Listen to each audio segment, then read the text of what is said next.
Think back to the 90s, when a woman's voice cut through the noise of rock radio and made you stop and listen. Those songs weren't just catchy, they felt like therapy, tracks women could finally scream along to. But then the spotlight shifted, and history moved on without them. Well, here's a little reminder of the bands who gave us those unforgettable moments before they quietly disappeared from the spotlight. Number 10, Shampoo.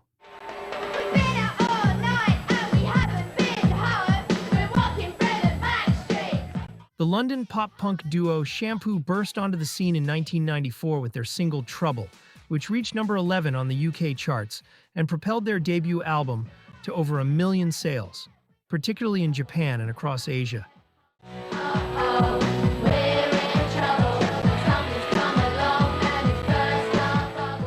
They were coining girl power before the Spice Girls, and even got Trouble into the 1995 Mighty Morphin Power Rangers movie.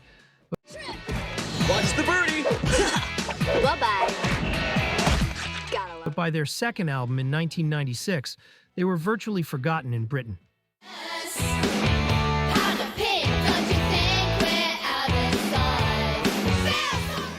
The duo never officially split.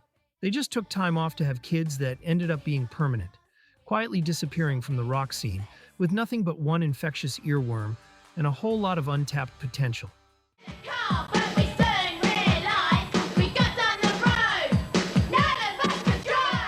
Number 9, Eve's Plum.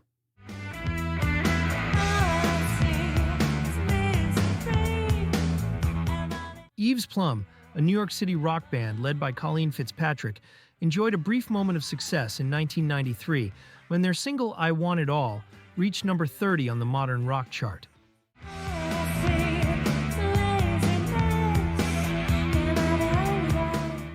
Sony signed them early on, and their debut Envy showed promise. But their second album, Cherry Alive, flopped in 1995, the label dropped them in 1996, and the band essentially died when their drummer left.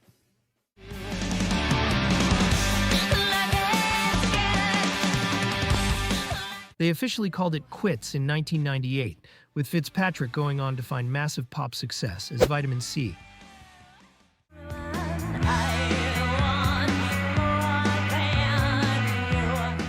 Number 8, Babes in Toyland.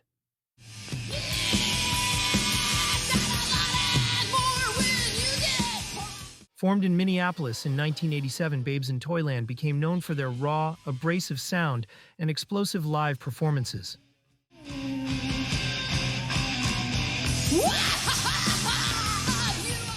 Their 1992 album Fontanelle featured their most recognizable song, Bruise Violet, and got them on MTV, Beavis and Butthead, and even the cover of Entertainment Weekly after playing Lollapalooza in 1993.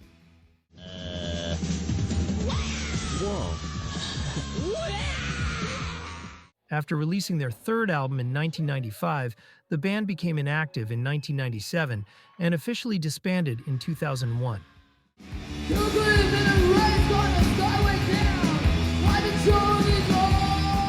Number 7, Salad.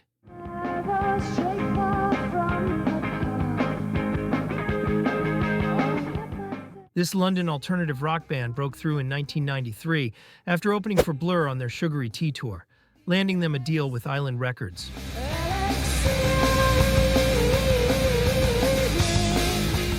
Their debut album, Drink Me, hit number 16 on the UK charts in 1995, with Motorbike to Heaven becoming their biggest single at number 42. I don't know why, but I got a good idea. And they were part of the Britpop scene's satellite acts, receiving acclaim at the genre's mid-90s peak. I don't know why my face exploded in the night, but they said yes. After their second album, Ice Cream, in 1997, Island Records dropped them before they could record a third album, and the band split up.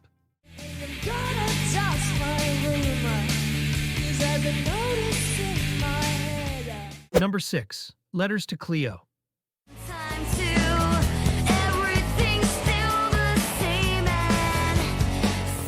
Letters to Cleo was a Boston alternative rock band fronted by Kay Hanley, who broke through in 1994 when Here and Now hit number 10 on the modern rock chart and appeared on the Melrose Place soundtrack.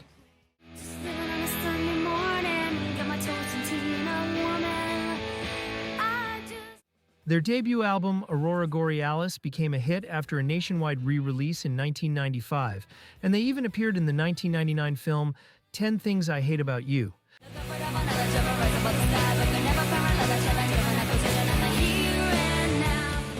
But their follow-up albums didn't replicate that success. They parted ways with their label in 1997 and officially broke up in 2000.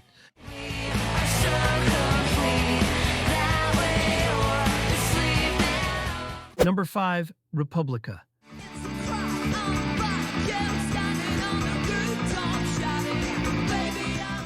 Republica rose to fame in 1996 with Ready to Go, which became a major hit following its 1997 remix.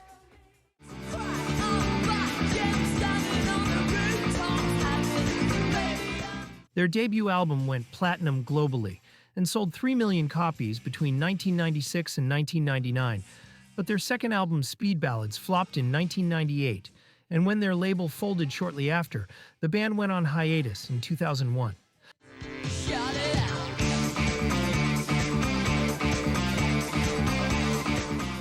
Unlike most forgotten 90s acts, Ready to Go has been featured in over 300 films and adverts, and remains a stadium anthem still played today. The song completely outlived the band's brief moment in the spotlight.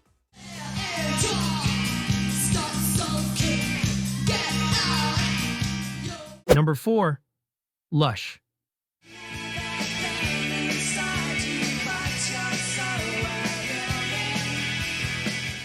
Lush formed in London in 1987 and became pioneers of shoegaze and dream pop.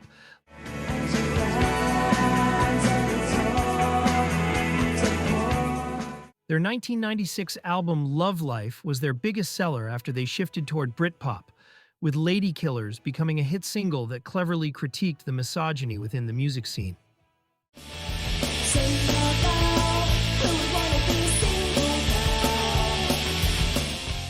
Tragically, drummer Chris Acland died by suicide in October 1996, and the band disbanded shortly after.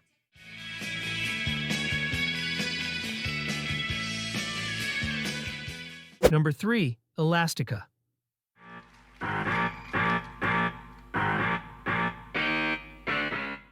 Formed in London in 1992 by Justine Frischmann, Elastica exploded onto the Britpop scene, and their self-titled debut album hit number 1 in March 1995, becoming the fastest-selling debut since Oasis's Definitely Maybe.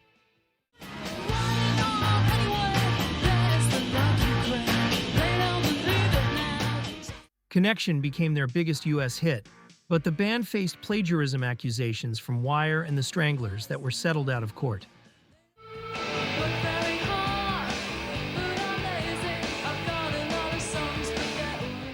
Work on their second album was delayed by lineup changes and Frischmann's heroin addiction in the late 1990s, and when The Menace finally arrived in 2000, it flopped. Their label dropped them in 2001, and the band broke up that October. Frischmann left music entirely, moving to Colorado to become a painter.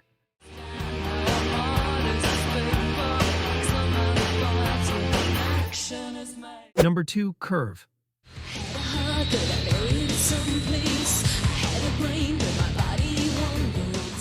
Curve, a British shoegaze and electronic duo formed in 1990 by vocalist Tony Halliday and guitarist Dean Garcia, gained attention in the early 90s with acclaimed EPs and their 1992 debut album, Doppelganger.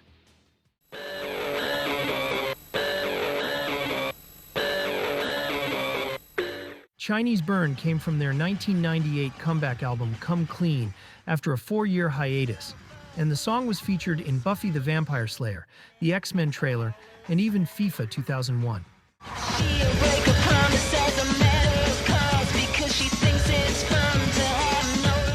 Despite the single's widespread media presence, Come Clean achieved limited commercial success in the UK and didn't even crack the top 75, and Halliday officially left Curve in early 2005.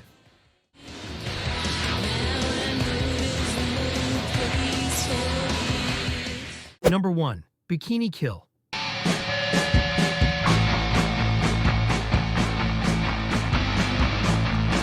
Bikini Kill formed in Olympia, Washington in October 1990 with Kathleen Hanna on vocals and pioneered the Riot Grrrl movement with feminist lyrics and fierce performances.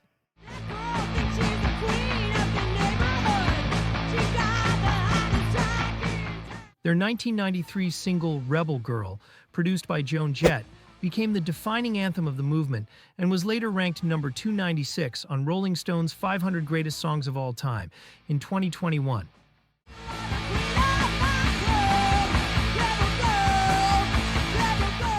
The band disbanded in 1997 after 5 major releases, with Hanna going on to front Le Tigre.